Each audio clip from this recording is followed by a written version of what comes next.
Originally I came out here because on the TV there was a lot of kids involved, and at first I could see the training that the Ukrainian soldiers needed a lot of help with people to help them train, so I originally came out here for a couple of weeks, then it turned into a couple of months, and now it's a couple of years. I've ended up going from trying to help instruct to fighting on the front line with everybody. The country just needed help. They needed people with experience, they needed more men, and they just needed people to come and help, and that's what me and a lot of my friends have come to do. It sounds really terrible. The only thing I knew about Ukraine before I came here was Dynamo Kiev football team. I didn't know anywhere. I didn't know Kharkiv existed. I didn't know where we are existed. I'd never heard of Kupiansk. I'd never heard of any of these places. So for me, when I came here, I had no impression of what Ukraine was going to be like. But it's a beautiful country, and it's very, very good people, and they deserve better than this. And the world needs to help more with this. At first, my mum, she wasn't surprised. She said I knew as soon as this war started that I would go. My dad was a little bit shocked. My son, he was like, "Oh God, my dad's going to die." But we've proved wrong. I was ex-British infantry. I was in the British military, where I was a rifleman, marksman, and then a mortarman for the regiment I was in. I've always been a soldier in my life. So when I left the army in England, I don't know, I always missed being back in the army. But I had my own business, so I never stopped working. And then when this came along, I was like, I'm going to go out there and help. I had a burger bar, like restaurant, selling fast food. It was my own, and I sold all that to come to Ukraine. I left everything and came out here. Oh gosh, well the first thing I seen when I came into country was just miles and miles of refugees trying to escape.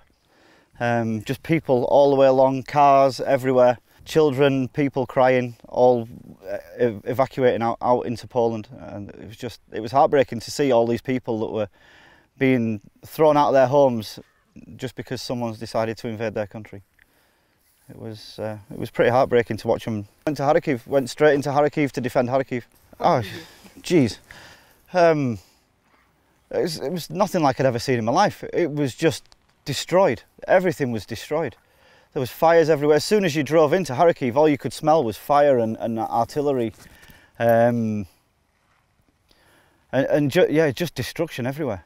There was no people. There was military or police flying around the place trying to put out fires or trying to clear the roads, trying to move broken machines, help people, get people who'd stayed out of buildings that had collapsed, and just bodies everywhere. These were civilian people as well. These weren't military people. There was just bodies of people all over the city. It was horrific. From where I started, Kharkiv, Kupiansk, Novosibirsk, everything was stormed. Yeah, we were storm assault back. Scariest event I've had. Yeah. Oi, Boże. I don't know. God, probably when me and my friend were in a hole and a tank blew it up. That was pretty scary. I don't know. I've not been scared. I haven't been scared of any of it, to be honest.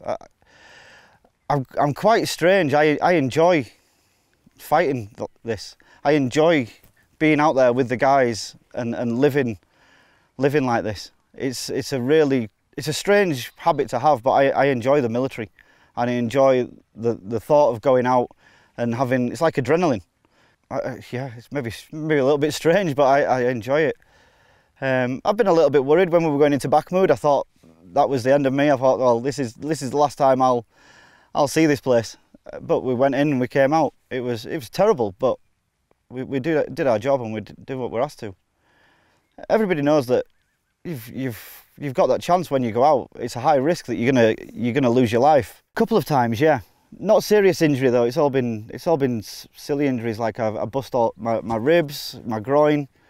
So I've been in hospital a couple of times, yeah. Of course, back. Very fast escape hospital and back.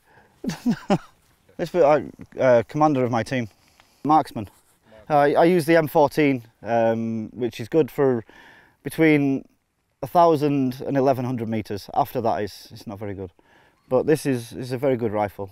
It's from America. So this actual body kit was, some of it I'd bought but I've changed it. Some of it was donated by a friend in America, and this was all sent to me. This was bought by a Ukrainian from Kharkiv who bought me this.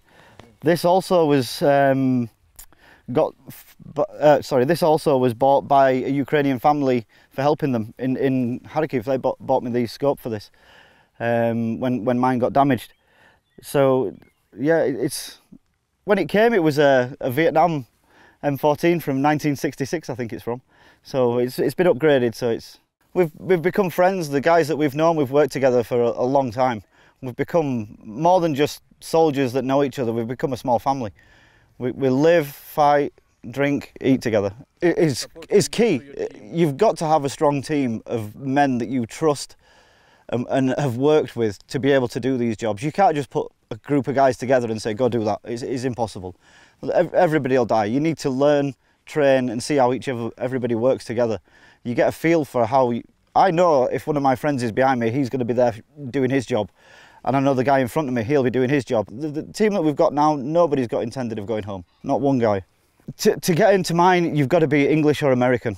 And that sounds really terrible, but I've done that on purpose. I've done it on purpose to have only British and American people in my team, and that's because we've got the same sort of mentality. We make the same jokes. We understand, and it's very easy on the battlefield. If I'm on the radio, I can understand every one of my men. If you've got somebody, I don't know, say from Colombia or Spain, and they don't understand all the English commands and things that are coming through, you can very quickly lose track of where everybody's going when you're moving around. So to have everybody whose first language is English is key to be part of our team. Vital. It's vital that you train every day, because you're doing the same thing over and over again, but if you keep doing it over and over again, you get better in it. It's what my old commander taught me, and I'm hoping that I'm instilling that into the team that I've got, that we just do it over and over and over again, so that it just becomes second nature. You just do everything continuously. We don't stop. We work every day of the week. If we're not out fighting, we're out training.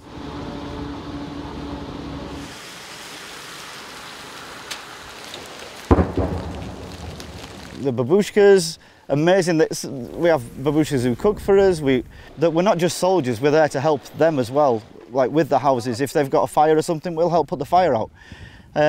So we're not just here fighting, we're here helping the families and people of Ukraine as well. We get to know the people.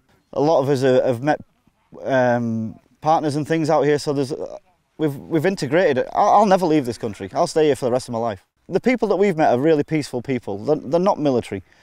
They're just nice families and with children, with normal lives before everything was destroyed. And these are people who live with very little, and to see the little that they've got destroyed it's ridiculous. That people leave Ukraine and then soldiers come.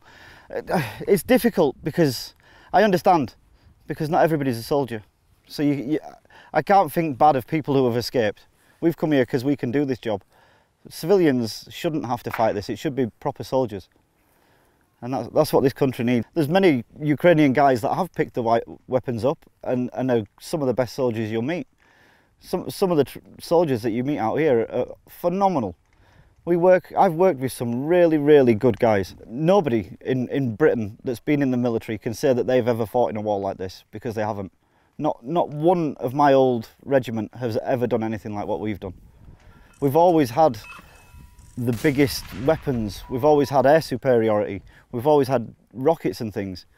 They couldn't run around. My old friends could not run around in trenches like we do. They couldn't do it. I'm staying here until we win, till finish. I'm staying here till we finish. This job isn't finished and we ain't going to surrender. I love this country.